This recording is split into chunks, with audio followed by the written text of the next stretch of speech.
بسم اللہ الرحمن الرحیم۔ کیا عورتوں کو بھی احتلام ہوتا ہے؟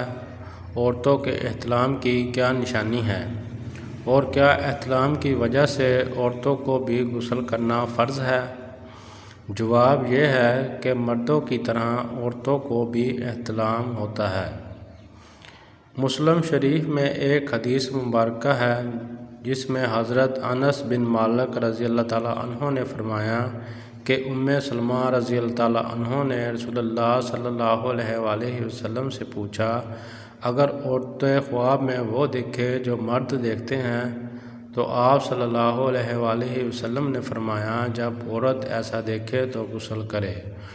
سلمہ رضی اللہ تعالیٰ عنہ نے کہا کہ مجھے شرم آئی کہ میں نے کہا ایسا بھی ہوتا ہے، یعنی عورت کو بھی احتلام ہوتا ہے؟ تو آپ صلی اللہ علیہ وآلہ وسلم نے فرمایا، بے شک ہوتا ہے، ورنہ بچہ عورت کے مشابہ کیوں کر ہوتا ہے؟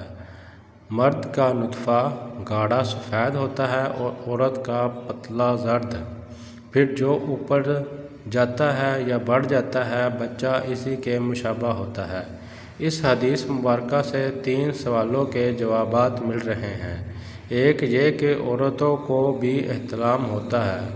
دوسرا جواب یہ کہ عورت کے احتلام کی نشانی یہ ہے کہ عورت کی منی یعنی جب اس کے شہوت کے ساتھ پتلا اور زرد رنگ کا پانی خارج ہو تو یہ عورت کا احتلام ہوتا ہے۔ اور تیسرا جواب یہ کہ احتلام کی صورت میں مردوں کی طرح عورتوں پر بھی غسل فرض ضروری ہے۔